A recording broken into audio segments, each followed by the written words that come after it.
ડભોઈ વિધાનસભા મતવિસ્તાર ભાયલીમાં અશાંત ધારો લાગુ કરાયો છે। ડભોઈ વિધાનસભા મતવિસ્તાર ભાયલીમાં અશાંત ધારો લાગુ કરાયો છે। આજે હનુમાન જયંતિના દિવસે પત્ર મળતા ધારાસભ્ય શૈલેષભાઈ મહેતાએ રાજ્ય સરકારનો આભાર વ્યક્ત કર્યો હતો। છેલ્લા ઘણા સમયથી ભાયલી ટીપી 3 અને 4માં અશાંત ધારા માટે શૈલેષભાઈ મહેતા દ્વારા રજૂઆત કરાઈ હતી। ભાયલી વિસ્તારમાં અશાંત ધારાને લઈ ધારાસભ્ય શૈલેષભાઈ મહેતા દ્વારા મુખ્યમંત્રીને પણ પત્ર લખાયો હતો। અશાંત ધારો લાગુ થતા હિન્દુ રહેવાસીઓની સુરક્ષામાં અને સલામતીમાં વધારો થશે તેવું જણાવ્યું હતું।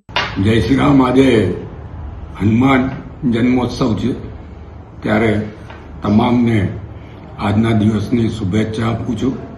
ભગવાન રામ અને હનુમાનજીના આશીર્વાદ તમામ ઉપર ઉતરે એ અભ્યર્થના સાથે આજે સવારે જ સરકાર તરફથી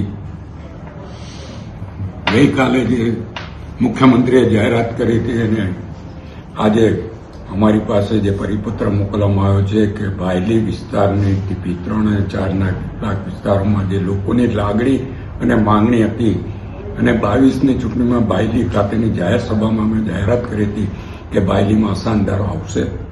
આજે સરકારે અશાંત ધારાને મંજૂરી આપી છે ત્યારે હું આપના મારફત ભારતીય જનતા પક્ષની ગુજરાત સરકાર અને ખાસ કરીને માનનીય મુખ્યમંત્રી ભૂપેન્દ્ર પટેલ અને નાયબ મુખ્યમંત્રી હર્ષ સંઘવીનો દિલથી આભાર માનું છું અને ભાયલીની તમામ પ્રજાને અભિનંદન આપું છું।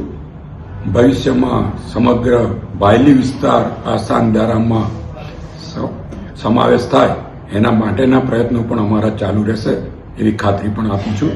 આજના દિવસે ફરીવાર હનુમાન જન્મોત્સવની તમામને શુભેચ્છા, અભિનંદન। જય શ્રી રામ।